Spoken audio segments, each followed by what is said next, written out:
Hello friends and welcome back to my channel. This is part 2 of my trip to Brisbane, Queensland, Australia. So if you haven't seen part 1, please take a peek. I had a 24-hour layover in Vancouver, which I vlogged about before recommencing my trip.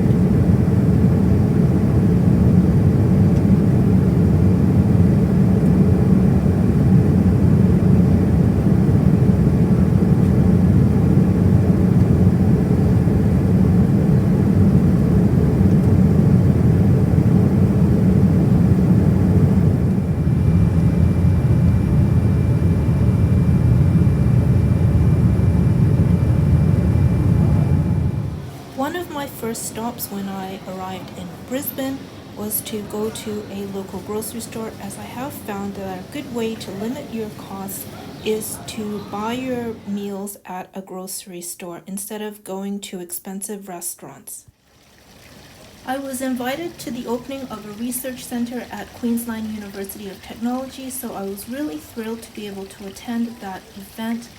And I basically viewed this trip as a combination work trip as well as attending the wedding, and having these priorities in mind really helped me stay focused, because I was attending online classes throughout my trip while I was there, which meant I was having to get up in the middle of the night at really weird hours.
I stayed at the Mantron View at Surfers Paradise because the venue, Coolibah Downs, is about a 25-minute drive inland from Surfers Paradise. I was able to split the cost of the hotel room with my sister, who flew out a few days after me. So I will say that being able to split the cost of a hotel room with someone is a great cost-cutting measure, because the cost of the room is the same whether it's 2 people staying in the room or 1 person. And another reason why I chose Mantron View is because other wedding guests were staying at that hotel as well, so we were able to take advantage of transportation to and from the venue.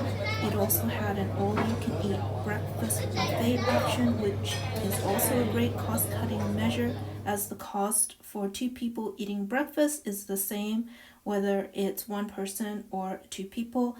The all-you-can-eat breakfast buffet was absolutely fantastic, with so many different options, both hot and cold, fresh and prepared, and it was just a really great option to have first thing in the morning in an unfamiliar city. So I would highly recommend that when you're looking for a hotel to book when you're traveling.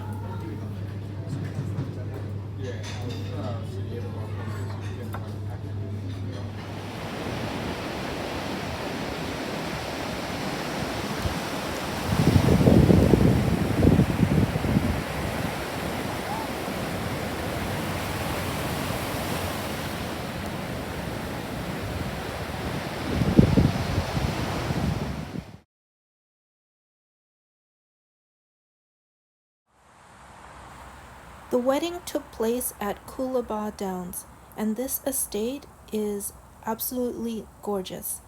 There is a small, charming, rustic chapel on the grounds where weddings can take place, and this is so incredibly convenient because there's a farmhouse and marquee nearby within steps of the chapel so that guests can go straight to the marquee right after the ceremony, which is incredibly convenient.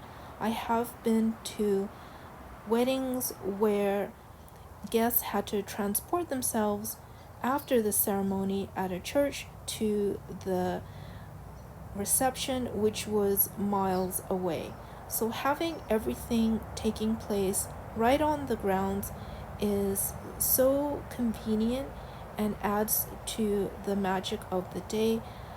The grounds hosts nature trails, a creek, it even has a lily pond, and if you look closely, you can see an ibis roosting on a stand in the middle of the lily pond. Words simply cannot describe how magical this place is.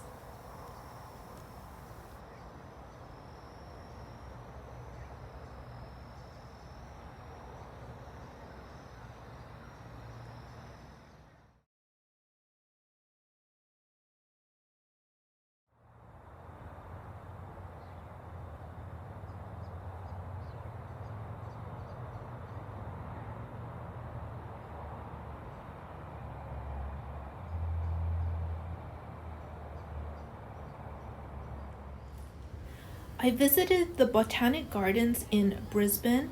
The gardens are right beside the QUT campus. They're easily accessible as they are located in Brisbane's CBD or downtown. They are free for you to enter and wander around, and I really feel like I'm in this incredible dream as I walk around the gardens. And I feel that there were just so many divine timings and synchronous events that fell into place so that I could go on this amazing trip. I talked about how my place was flooded weeks before I left, and I also talk about in a previous vlog about how I had to go through weeks of searching to find the perfect dress for the wedding. And also, when I RSVP'd to go to the wedding, at that time I didn't even know if I could go because I didn't know if my summer courses would be online. So it really was a leap of faith. There has to be better options. I also visited the Brisbane Museum, which is located in Brisbane's CBD or downtown, and many of the museums and art galleries in Brisbane are free. So, this is another cost saving way for you to do some sightseeing in Brisbane.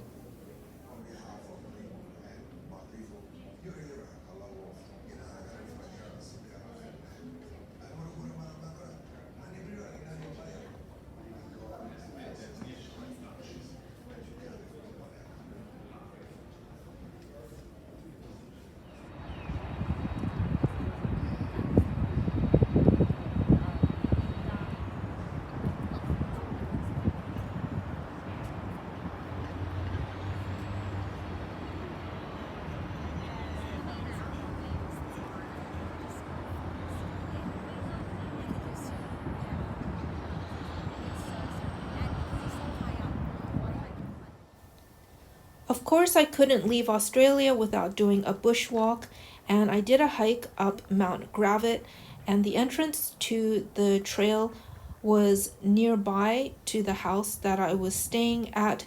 And fair warning, the trail is really, really steep, and it was a hot, humid day, so you have to be in a certain degree of fitness in order to do the walk, which takes about 45 minutes.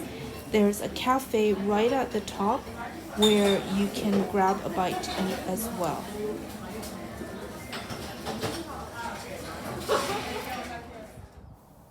Once you reach the summit of Mount Gravatt, you can see the city line of Brisbane in the distance, and I highly recommend going on bushwalks as a cost-effective way of going sightseeing.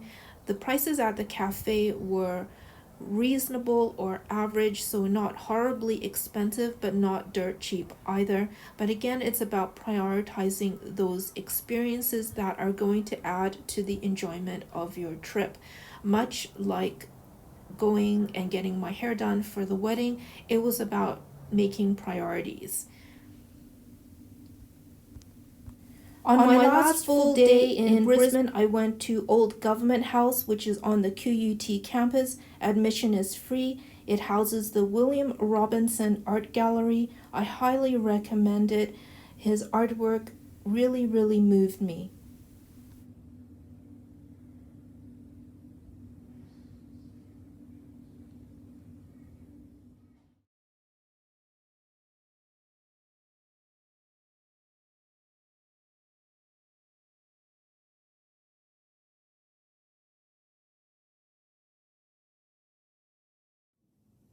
This is the majority of what I bought when I was in Australia. I was really conscious of my budget because I had to bring a cash gift as the wedding couple stipulated that they only wanted cash.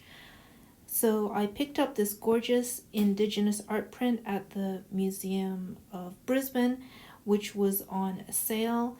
I also picked up some honey, and I did check Canada's regulations beforehand, and I was good to go. If you are traveling interstate, then you want to check the regulations because a number of the Australian states disallow bringing honey across state borders. I also picked up some consumables like these iconic Australian cookies, which I remembered from my childhood, and I basically just stuck to souvenirs that really resonated with me. I saw these sneakers in the Bay in Vancouver during my layover, but held off on getting them, and I ended up getting them in Toronto, and I'm so glad I waited because they were on sale. And these sneakers really symbolized to me the whole tenor of the trip, in that there were a lot of divine timings that fell into place that let me take this dream vacation. So I think that my takeaway from this is to be patient, and you never know, your wildest dreams could come true. So thank you so much for watching. Please subscribe, comment, share, and turn on the notification bell as it really helps my channel.